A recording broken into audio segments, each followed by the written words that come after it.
Demon Slayer ha conquistado al mundo con su animación espectacular, su música poderosa y sus escenas cargadas de emoción. Pero detrás de la historia de Tanjiro y Nezuko se esconde algo más profundo, algo que no salta a simple vista.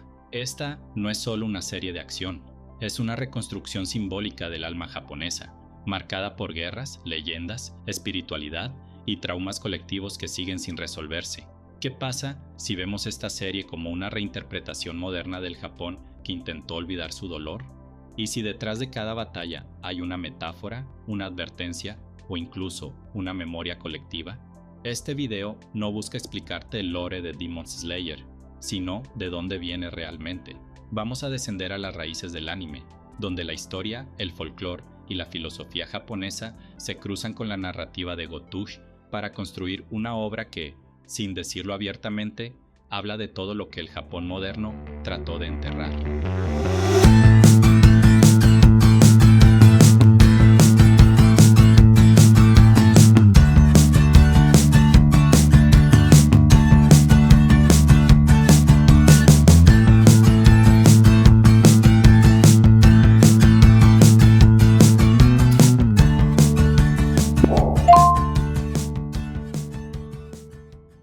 En 1895, Japón, en una victoria relámpago, capturó la isla de Formosa, actualmente Taiwán, de China. 10 años después, las tropas japonesas lucharon contra los rusos. Japón se convirtió en el primer país asiático en derrotar a una potencia europea. Tras esta victoria, Japón estableció un protectorado en Corea y ocupó la península de Liaodong y la mitad de la isla de Sajalín. Finalmente, en 1914, como aliado del Reino Unido, no tuvo problemas para reclamar las colonias alemanas en China y el Pacífico. Cuando terminó la Primera Guerra Mundial, Japón participó en las negociaciones de paz junto a las otras 4 naciones victoriosas, la única nación no occidental en ese grupo. Fue verdaderamente una revolución, y eso fue difícil de aceptar para algunos europeos.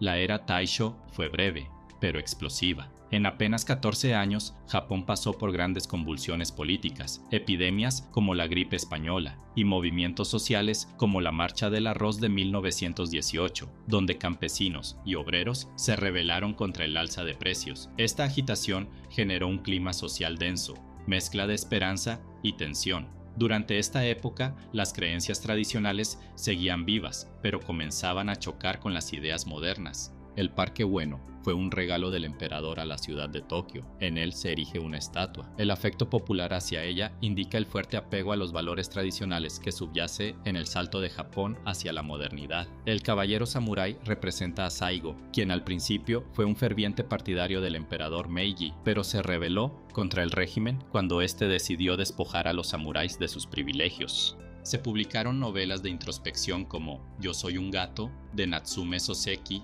y Vida de un idiota, de Ryunosuke Akutagawa, que mostraban a individuos desorientados ante un mundo cambiante. Akutagawa, en particular, creía que Japón sufría una decadencia del espíritu al perder sus raíces tradicionales. La puesta en escena de Demon Slayer, campos rurales, trenes modernos, casuchas antiguas junto a tecnologías nuevas, refleja exactamente ese choque. Es el Japón donde los demonios ya no se esconden en los bosques, sino en la misma modernidad. En el ámbito visual, directores como Yasujiro Ozu retrataron este tránsito silencioso entre lo viejo y lo nuevo. Películas como Primavera Tardía muestran el dolor de las generaciones que no encuentran su lugar en la nueva era. El Japón de Tanjiro es ese mismo país, atrapado en la nostalgia de lo perdido y el miedo a lo que viene. Koyoharu coloca su historia en la era Taisho, porque es una zona de conflicto entre mundos, y justo ahí, cuando lo viejo no muere y lo nuevo no nace del todo, los demonios encuentran su entrada.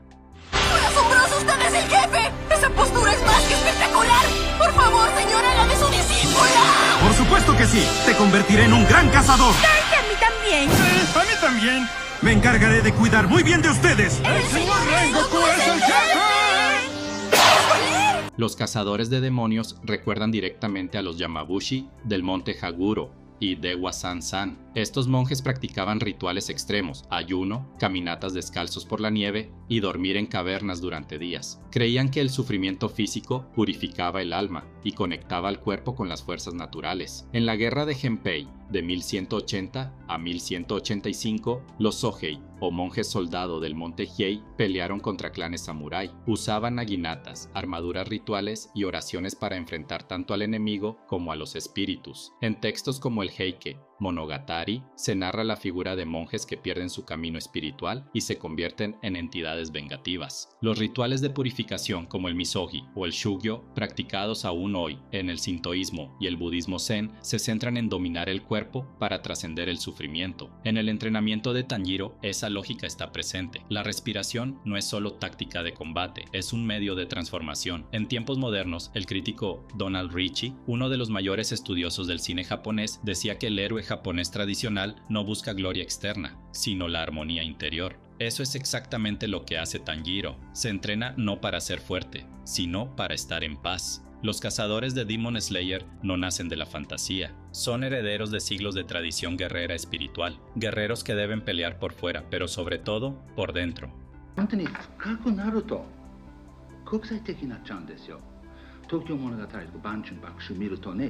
本当に理解することできます。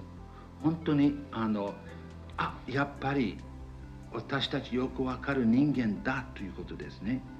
その下には人間のものは気持ちはほとんど同じ、考え方違うかもわからないけど、気持ちほとんど同じです。Los Oni aparecen en textos como el Nihon Shoki, siglo VIII, donde son descritos como entidades que nacen del odio, la corrupción moral o la venganza. En la leyenda de Rashomon, un Oni roba cadáveres en un templo para alimentarse. Representa la degradación de lo sagrado. Durante la era Edo, se usaban máscaras de Oni en rituales teatrales para representar los extremos emocionales, celos, rabia, dolor. La noción era clara, el Oni es lo que el humano no logra contener. En la novela Kaidan Botandoro, una mujer que muere de amor regresa como un espíritu que consume a su amante, no por maldad, sino por deseo. Artistas como Toriyama Sekien catalogaron criaturas sobrenaturales que combinaban miedos populares con críticas sociales. El Oni era un reflejo del excluido, del marginado que se convierte en amenaza. En ese sentido, muchos demonios de Gotuj no buscan destrucción, buscan ser vistos, amados, recordados. El pensador japonés Takeshi Umehara escribió que el Japón moderno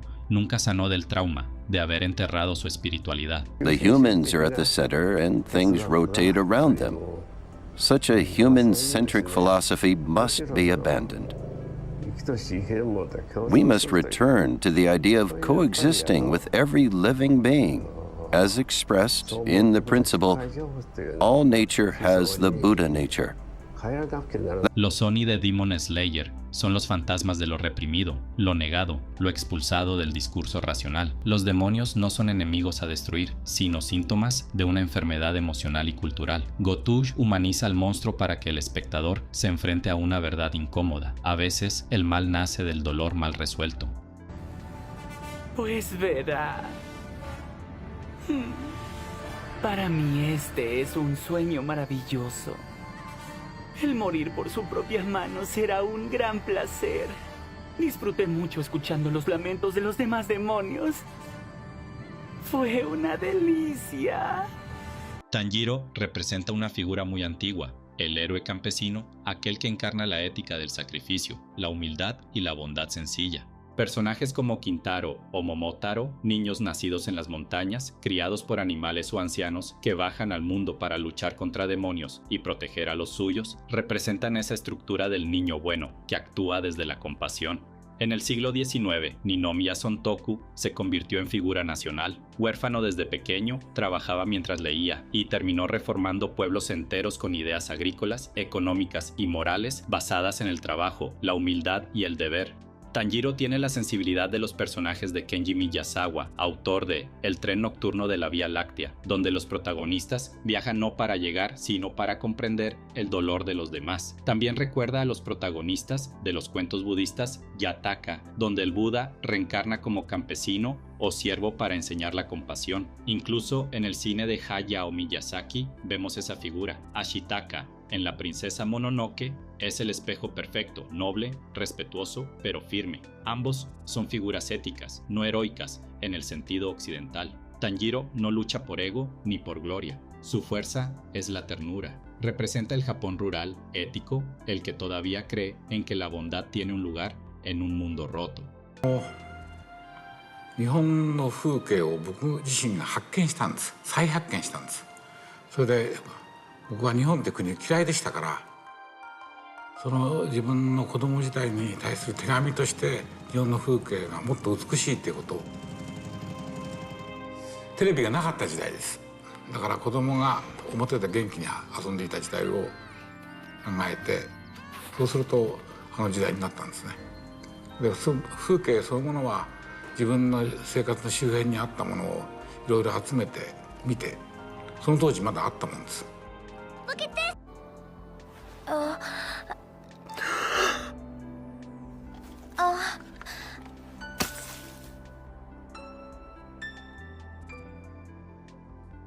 Hola, hermano. Yo estoy bien. ¿Tú estás bien? Estoy muy feliz. ¿Tú?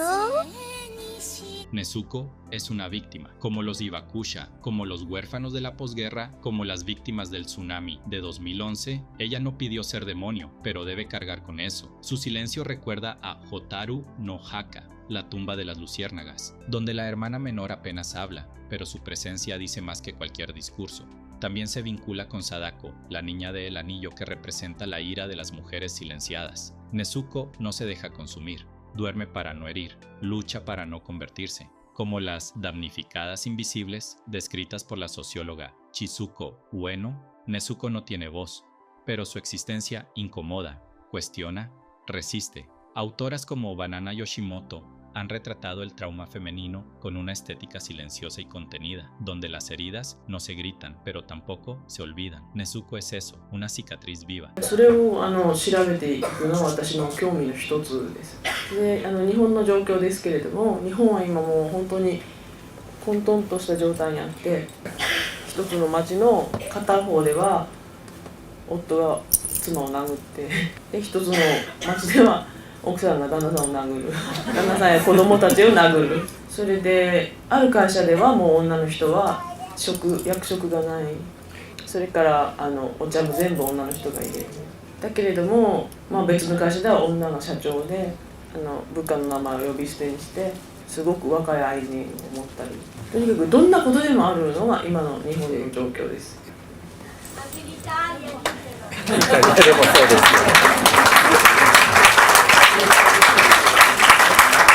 今も文学界の男性のものですから、こう端っこの方で小さく展開です。でもし影響あったとしてもみんな無視します。文学界。También recuerda a personajes como Tomi de Junji Ito, mujeres deformadas por el dolor, pero imposibles de eliminar. Nezuko no es un demonio, es una sobreviviente. En ella vemos lo que la violencia deja atrás. Su lucha no es matar, es no olvidar quién es, y en ese gesto se vuelve indestructible.